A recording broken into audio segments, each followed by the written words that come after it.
Est-ce que le temps me permettra d'avancer? Alors, le verset 8 dit du jour du sabbat, on fasse un mémorial en le tenant pour sacré. Tu travailleras 6 jours, faisant tout ton ouvrage, mais le 7e jour, c'est le sabbat du Seigneur, ton Dieu. Tu ne feras aucun ouvrage, ni toi, ni ton fils, ni ta fille, pas plus que ton serviteur, ta servante, tes bêtes ou l'émigré que tu as dans tes villes.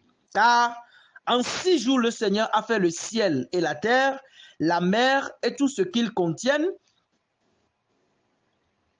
Mais il s'est reposé le 7e jour. C'est pourquoi le Seigneur a béni le jour du sabbat et l'a consacré. Quelqu'un dit avec moi le monde de la révélation. Parce que ce commandement-là contient une révélation que les gens ne comprennent pas. Et je vais prendre quelques minutes pour décortiquer ceci. Les gars, on est là pour apprendre. Si tu es chrétien, je dis assois-toi bien et écoute. À la fin, là, toi-même, ça dit, tu vas ranger ta vie pour mener une bonne vie de chrétienté. Tu vas voir que ce que tu faisais avant là, c'est de la salade. Ah, moi aussi, ce que je faisais avant là, c'est de la salade. Nous tous, on apprend. Qui comprend? C'est-à-dire, nul n'est mieux. Nous tous, là, on est assis par terre. Et Dieu nous enseigne ce soir.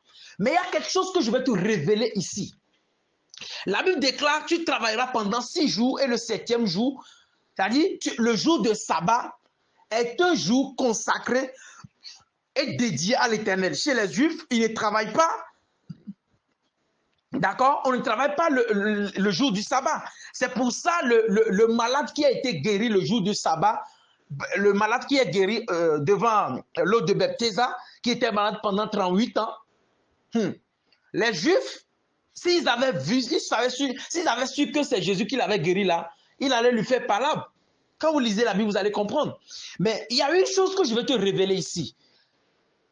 Enfant de Dieu, écoute très bien ce que je vais dire. Le jour de sabbat, en réalité, c'est le samedi. Et il y a une église qu'on appelle Adventiste, je pense que c'est ça, non? Eux, c'est le samedi qu'ils vont à l'église. Pour eux, ils respectent toujours le sabbat. Amen. Le sabbat, là, dans l'Ancien Testament, d'accord, le sabbat était le jour de Jésus-Christ, le jour de Dieu, où personne ne travaillait. Et c'était une recommandation divine. C'était parmi les 10 commandements. Maintenant, aujourd'hui, je vais t'expliquer pourquoi on a choisi le dimanche pour aller à l'église. Effectivement, le samedi était le jour du sabbat qui était consacré. Maintenant, ma question, pourquoi est-ce qu'on ne va pas à l'église les samedis et qu'on a pris dimanche? Pourquoi c'est dimanche qu'on a pris? Pourquoi on n'a pas pris lundi? Pourquoi on n'a pas pris mardi? Parce que pour nous, la semaine commence spirituellement le dimanche que nous allons à l'église et professionnellement le lundi. Alors, je vais t'expliquer pourquoi et tu diras à toi aussi haut et fort là où tu seras que voilà pourquoi le samedi c'est le jour de sabbat, mais on va à l'église le dimanche. Quelqu'un dit avec moi le Dieu de la révélation. Est-ce que je peux plonger? Écoute, quand Jésus-Christ était mort et il est ressuscité, le pourquoi nous allons à l'église le dimanche, c'est parce que Jésus-Christ est ressuscité le 3e jour et le jour sur lequel il est ressuscité, on est venu le rencontrer à Galilée, c'était un dimanche. Ah, tu n'as pas compris. La résurrection de Jésus-Christ a été effective le dimanche. C'est-à-dire, le dimanche, il représente pour nous une nouvelle naissance. Le début d'une nouvelle ère. Qui comprend de quoi je parle? Le dimanche, ok, représente pour nous le début d'une nouvelle saison, d'une nouvelle vie. Car le Sauveur Jésus-Christ, ok, a fini de faire son travail dans le séjour des morts et il est revenu maintenant à la vie d'une nouvelle puissance. C'est-à-dire que c'est le début d'une nouvelle vie, d'une nouvelle ère. C'est pour ça que on va à l'église le dimanche. Bref, On va à l'église le dimanche parce que Jésus-Christ est ressuscité le dimanche. Il est sorti le dimanche. On est allé le rencontrer un dimanche. Voilà pourquoi c'est le dimanche qu'on va à l'église et non le samedi. Tu comprends maintenant? Ok. Ça, c'est la première révélation que je vais te donner. Je suis sûr que peut-être que tu n'as jamais compris ça. Écoutez, on parle de la vie chrétienne. Quand tu ne connais pas Jésus-Christ, il sait. C'est pour ça qu'il a enseigné ses disciples. C'est pour ça Paul, voilà, a su vraiment écrire beaucoup de choses pour décrire les choses spirituelles et les choses célestes. Vous comprenez ce que je dis? Donc, voici ce qu'on va faire. Voici ce que je vais t'expliquer. La Bible déclare que ce jour-là, c'est vrai qu'aujourd'hui, on ne va pas à l'église le samedi, on va à l'église le dimanche. Mais il y a une chose que les gens, tu n'as pas peut-être pris, tu n'as peut-être pas, une chose que tu n'as peut-être pas comprise, que je vais t'expliquer dans, souviens-toi, parce que dans d'autres versions, on dit, souviens-toi du jour de l'Éternel, ok, et rends-le pur, c'est-à-dire ou sanctifie-le. Amen. Or, quand on parle de te souvenir, le et fait appel à une addition. C'est-à-dire, quand on parle de et, ok, ça veut dire que c'est un ajout en fait. Donc, on dit, souviens-toi du jour de sabbat ou du jour de l'Éternel, ok, et consacre-le. En effet, on dit, donc, du jogbeladi et ça veut dire que, rappelle-toi, la première des choses est de te rappeler du jour de sabbat, le jour. Deuxième chose, c'est de le sanctifier. Ça fait deux choses. Je suis sûr que quand tu lis souvent là, tu sais, oui, tu as compris que les dimanches là, il faut aller à l'église. Mais comment sanctifier le jour de l'église là, le jour du sabbat qui est consacré, ou comment consacrer le jour de sabbat là? C'est ça que tu ne comprends pas. C'est ça que tu n'as jamais compris. Et c'est ce que le Dieu de la révélation, par la grâce de Dieu, va nous donner ce soir. Et je veux que chaque personne puisse comprendre cela. Parce que les gens disent que je vais à l'église, mais tu n'as pas le résultat. Comment as-tu préparé l'église? Ah, je vais t'expliquer ce soir. Alors, souviens-toi du jour de l'Éternel et consacre-le ou sanctifie-le. Je ne sais pas comment la vraie version parle. Ok? Mais vous savez, dans la Bible, parfois, quand tu n'as qu'une version de la Bible, il y a des choses que tu ne peux pas comprendre. Hein. Si tu veux devenir grand, ok, dans le domaine biblique pour comprendre les Écritures, il faut avoir au moins quatre différentes versions de Bible. Tu peux avoir Louis II, Taube, les Bibles de Jérusalem, comment dire, il y a plusieurs Bibles. Hein. Il y a plusieurs Bibles. Comme ça, tu auras des Bibles, la Bible canonique aussi. D'accord? Il y a des choses, comme parfois, des choses sont plus expliquées dans certaines Bibles que dans des Bibles ordinaires, des Bibles quasiment diluées. Je parle à quelqu'un. Donc, le dimanche là, écoutez, quand on dit d'aller à l'église, ça veut dire que si tu ne vas pas à l'église le dimanche, tu as affaire à Dieu. Ah oui, si tu ne vas pas à l'église le dimanche, tu as affaire à Dieu. Tu pèches contre Dieu. Tu ne respectes pas les 10 commandements. C'est pour ça que j'ai demandé qui sont ceux qui vont à l'église, ceux qui ne vont pas à l'église, ceux qui se sont baptisés. Je ne vais pas poser cette question au hasard, hein, parce que je sais la prière que je ferai. Donc toi qui n'as pas répondu, Faoua, comme le dit un homme de Dieu. Amen. Donc, le dimanche, on a compris que c'est un jour pour de l'Éternel où on doit aller à l'église l'adorer. Mais aller à l'église là, on dit souviens-toi. Je me souviens, je vais à l'église. Mais consacrer là, qu'est-ce qui manque aux chrétiens aujourd'hui? C'est la consécration du jour de sabbat. La consécration du jour de sabbat, c'est ça qui empêche beaucoup de personnes aujourd'hui à bénéficier pleinement des vertus de l'église. Yeah. Parce que les gens vont à l'église sans consacrer. Or, la Bible même était claire. Je vais t'expliquer pourquoi. La consécration là. On va voir. Lisons, prenons le Bible, comment dire?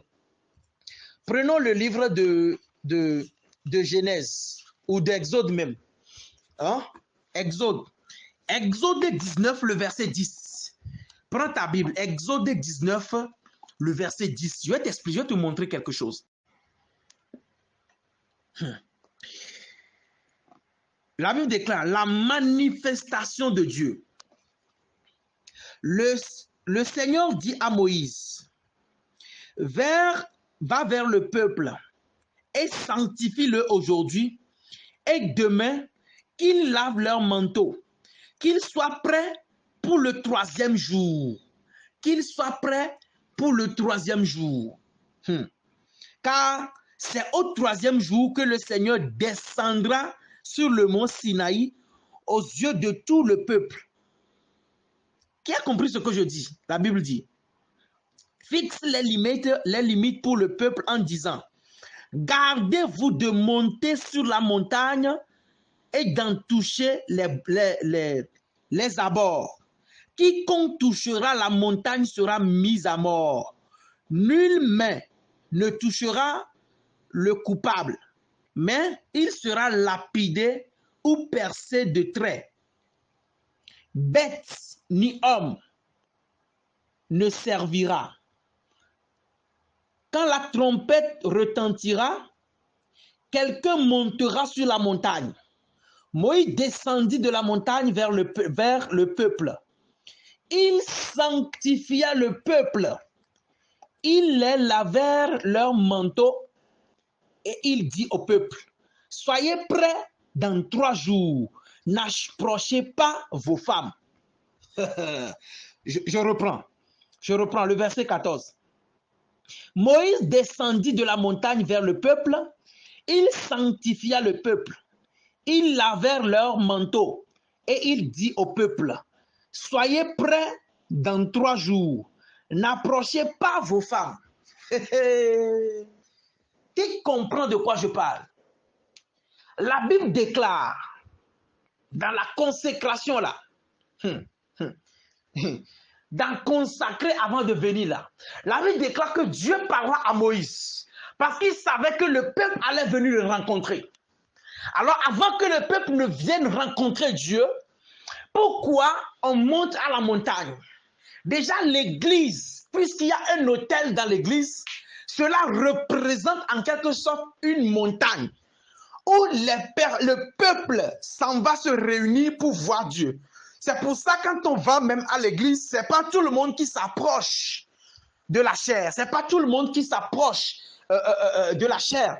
Mais les souverains sacrificateurs, ordre de Melchisédek, seuls les pasteurs, les hommes de Dieu, les sacrificateurs qui montent à la montagne.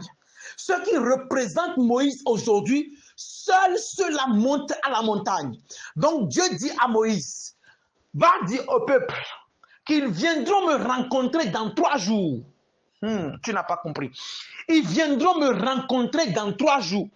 Donc dis-leur de laver leur manteau et sanctifie-les avant qu'ils ne s'approchent, ok, de la montagne.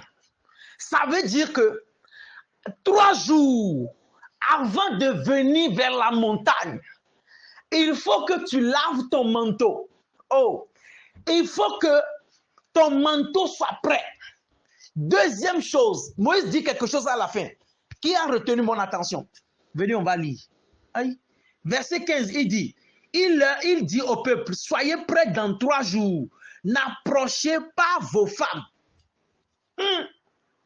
Aujourd'hui, les gens montent, même des serviteurs, montent sur la chair. 3 jours, c'est-à-dire, dans 3 jours là, ils ont connu leur femme avant de monter sur la chair. Écoutez, avant là, quand tu montes, tu montes sur la chair, tu montes sur l'autel. Les gens meurent là-bas, sur les autels. Ah oui, quand vous lisez la Bible, avant, quand il y avait un sacré, attends, je reprends. Autant des souverains sacrificateurs, quand tu n'es pas prêt, tu montes à la montagne, tu meurs sur l'autel de Dieu. Ce n'est pas tout le monde qui rentrait, parce qu'il y a le parvis, le lieu saint et le lieu très saint. Parce qu'il y a des hommes de Dieu, aujourd'hui, la Bible déclare, Avant, quand tu montes à la montagne, on te met une corde au pied.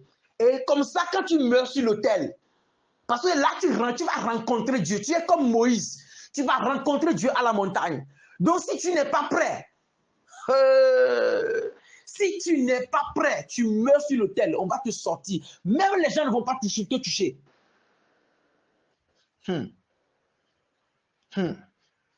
Amen. Écoute-moi. Donc, la Bible dit à Moïse qu'il se sanctifie. Que personne, la Bible déclare, ne touchez pas vos femmes. Et la consécration du sabbat commence dans 3 jours. Qu'est-ce que la révélation dit ici? Ça veut dire qu'avant que tu n'ailles à l'église le dimanche, 3 jours en avance, et j'ai vu ça chez les églises du christianisme céleste. Les chrétiens célestes, les vendredis, ils font culte de sanctification.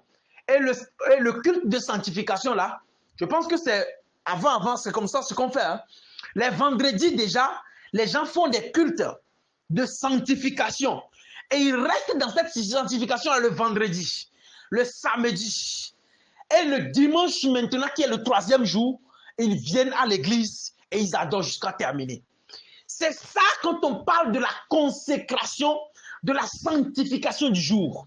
Ça veut dire que 3 jours avant de s'approcher de Dieu, 3 jours avant de s'approcher, avant d'aller à l'église le dimanche, il te faut obligatoirement, oh my God, il te faut obligatoirement ne pas connaître ta femme. Il y a des hommes de Dieu, le samedi tu m'applaudis, le vendredi soir même tu m'applaudis, samedi tu m'applaudis.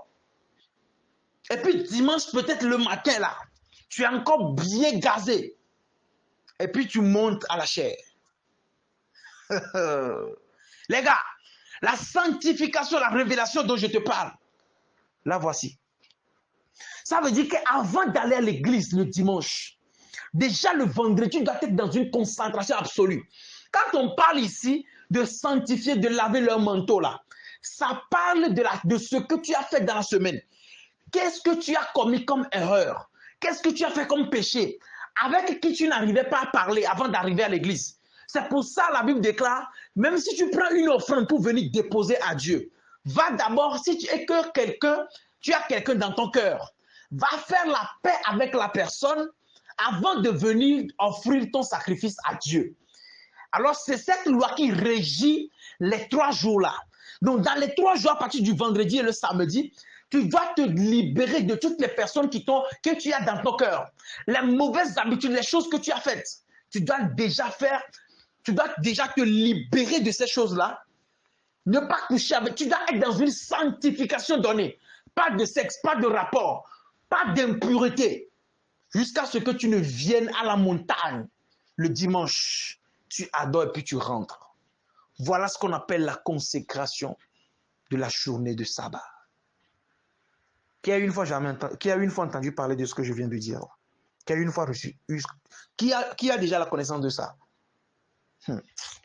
Quand vous ne respectez pas ces choses, vous allez à l'église, mais vous ne foutez rien. Ce n'est pas de l'injure. Hein. C'est-à-dire, tu vas, mais tu n'as pas le résultat, ce que je veux dire.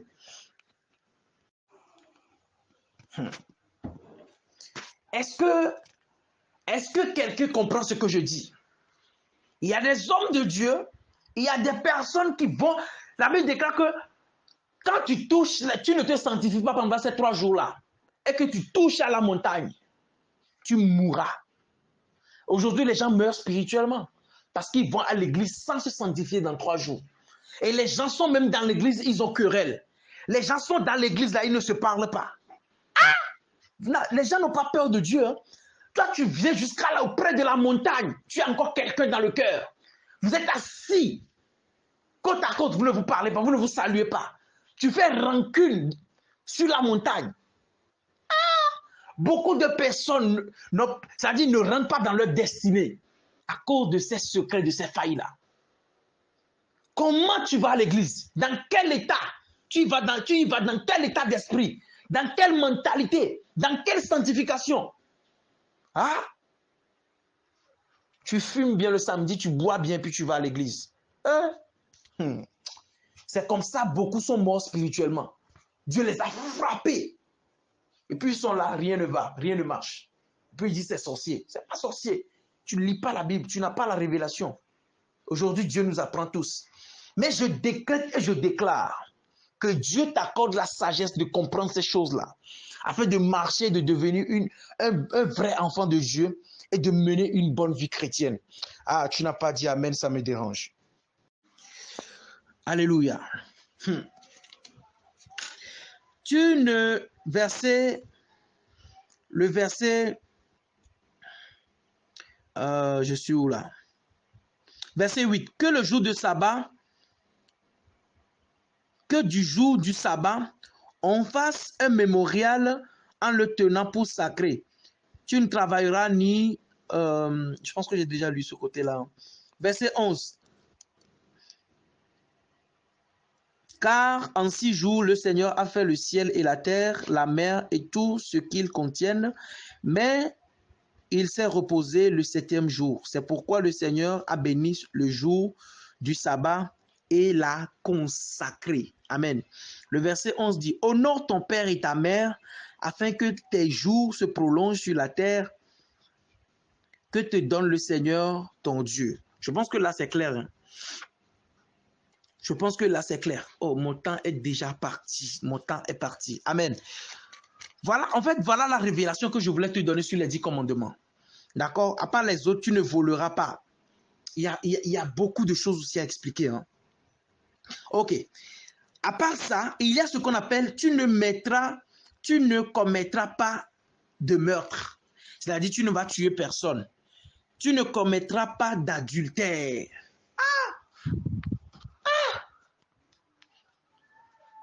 Là, c'est chaos. Beaucoup sont dedans. Tu es marié, mais tu es encore un petit pompier dehors. Et les hommes infidèles, les hommes adultériens, la Bible est contre ça.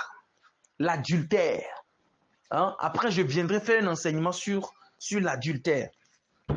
D'accord? Il ne faut pas être adultérien, c'est pas bon. Ok? Ne pas commettre l'adultère, ne pas faire de faux témoignages, tu ne voleras pas, tu ne tueras pas, tu n'auras pas de visée sur la maison de ton prochain. Il y a certaines personnes, voilà, dès que ton ami a petite chose, tu l'envies. Dès que la femme ou le mari de ton prochain est bien, tu l'envies, tu veux le prendre. Voilà.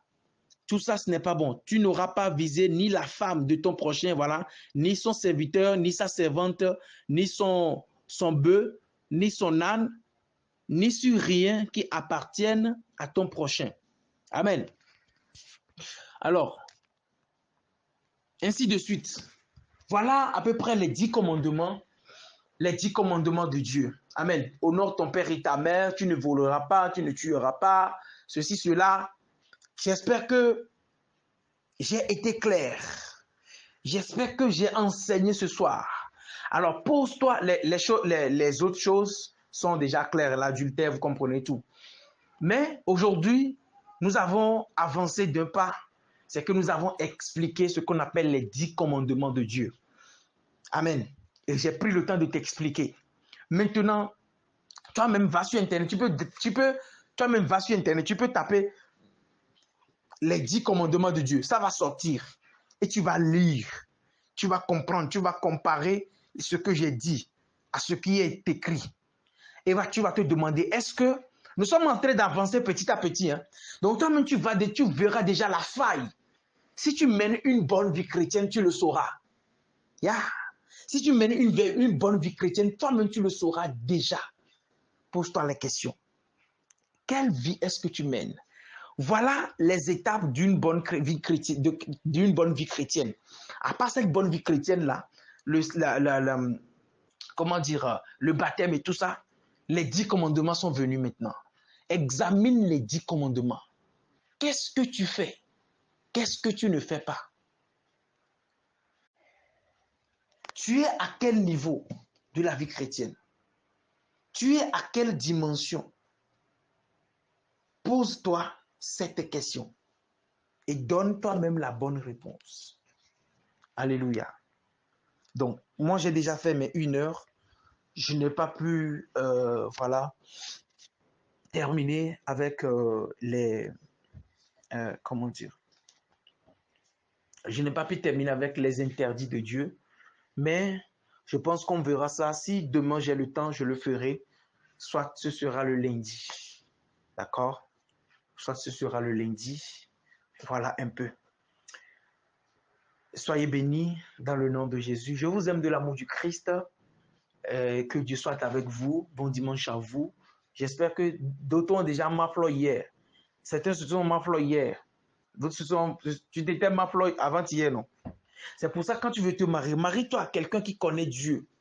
Comme ça, tu n'auras pas fait des... Parce que tu es une femme, c'est toi une femme. Tu veux aller à l'église le vendredi, tu dis à ton homme, il ne faut pas m'appeler.